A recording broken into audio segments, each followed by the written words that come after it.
Ibu saya sudah memasuki 90 tahun. Telah melahirkan 11 anak, 60 lebih cucu, 60 lebih cicit, dan beberapa cucut.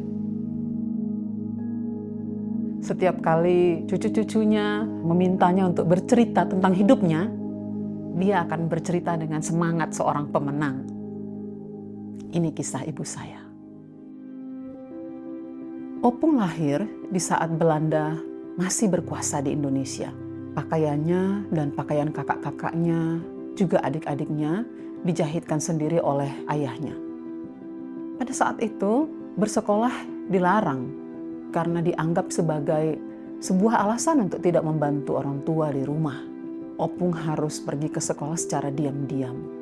Opung sering berdoa supaya usahanya tidak ketahuan. Dan akhirnya, Opung menikmati bangku kelas 1 SD dan melanjutkan belajar membacanya sendiri di rumah. Pada waktu Opung berumur 5 tahun, Opung sudah bekerja keras. Dia sering berjalan kaki sampai sejauh 1 kilometer untuk membawa air dalam kendi tanah liat yang berat di atas kepalanya untuk persediaan air di rumah. Opung bercerita dia pernah juga bekerja di kebun kacang hijau. Opung ingin sekali bisa menanam kacang hijau di rumahnya sendiri. Jadi suatu saat ketika sedang panen kacang hijau, Opung menangguk kacang hijau sebanyak tangan kecilnya bisa. Lalu dia masukkan ke dalam kantong bajunya. Sesampainya di rumah, biji-biji tersebut dia sebar di halaman samping rumahnya.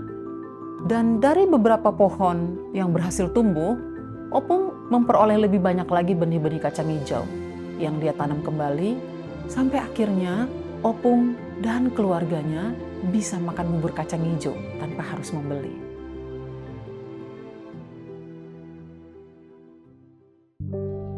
Saat Opung berusia 7 tahun, Jepang masuk ke Indonesia. Jepang merampas apa saja milik penduduk. Baju, kain, selimut, sepatu, alat dapur, beras. Sampai-sampai Opung dan keluarganya harus menyembunyikan ubi atau jagung kering yang mereka miliki agar bisa bertahan hidup. Opung bertemu dengan suaminya, bapak saya, pada saat usianya 19 tahun. Orang tuanya tidak setuju dengan hubungan mereka. Jadi Opung dan bapak saya kawin lari sesuai tradisi Batak. Namun ternyata suaminya tidak memperlakukannya dengan baik. Begitu juga dengan mertuanya. Suaminya hanya sekali 2 kali dalam setahun pulang ke rumah. Sedangkan mertuanya sangat keras.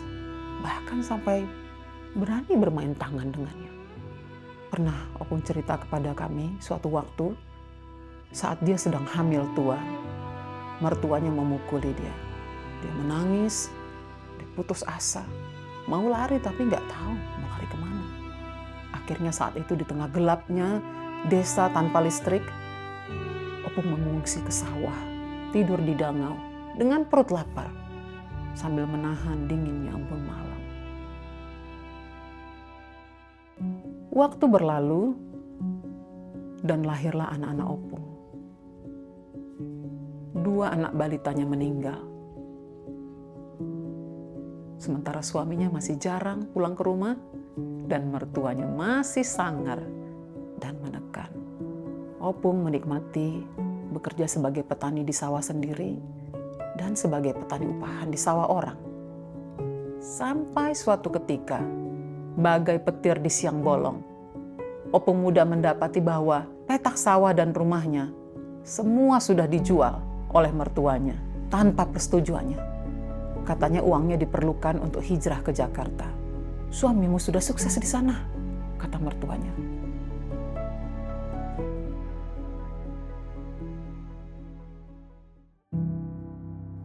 Namun sampai di Jakarta, kelam dan pahit masih tetap menjadi hidangan perjalanan hidup Opung. Bertahun-tahun mereka harus berjejal hidup di rumah yang sangat sempit. Kalau dulu ikan, sayur, beras tinggal ambil dari sekitar rumah, kini semuanya harus dibeli. Akhirnya semua anak yang besar pun harus dikerahkan untuk mencari uang dengan berbagai cara. Ada yang bekerja sebagai tukang cuci mobil, ada yang sebagai supir, berjualan kopi, dan lain-lain. Memang suami tercintanya sekarang sudah setiap hari ada di rumah, tapi tanpa penghasilan tetap. Bagaimana Opung bisa mendapat kekuatan dalam menjalani ketidakadilan hidup yang datang kepadanya ini? Sering saya tanyakan itu. Kenapa hidup Mama begitu keras? Namun Mama sendiri begitu lembut. Yang saya tahu jawabannya adalah dia tidak pernah sekalipun kecewa kepada Tuhan. Dan setiap bangun pagi, hal pertama yang dia lakukan adalah bertemu dengan Tuhan, membaca Alkitab, menyanyikan pujian, menyampaikan permohonannya, terutama bagi keluarga, bagi gereja, dan bagi orang-orang yang dia kenal. 8 tahun yang lalu, Opung mengalami kecelakaan. Tulang pinggulnya patah dan harus dioperasi. Tidak lama setelah itu disusul dengan penyakit TBC yang menggerogoti paru-parunya, yang sebenarnya memang sudah rentan. Disusul dengan kondisi kesehatan yang lainnya. Walaupun begitu, Opung tua tetap kuat, seperti pohon mangga. Dari mana kekuatan ini berasal? Kekuatannya dia dapatkan lewat 27.000 pagi-pagi buta, di mana dia telah bangun untuk bersekutu dengan Tuhannya.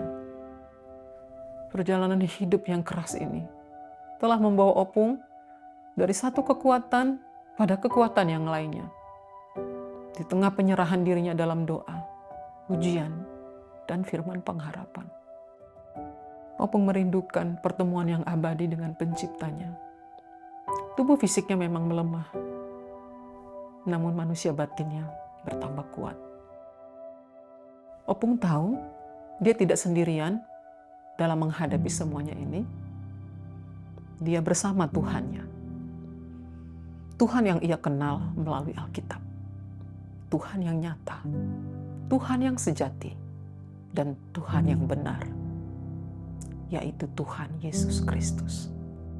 Sebab aku yakin penderitaan zaman sekarang ini tidak dapat dibandingkan dengan kemuliaan yang akan dinyatakan kepada kita. Amin. Tuhan memberkati.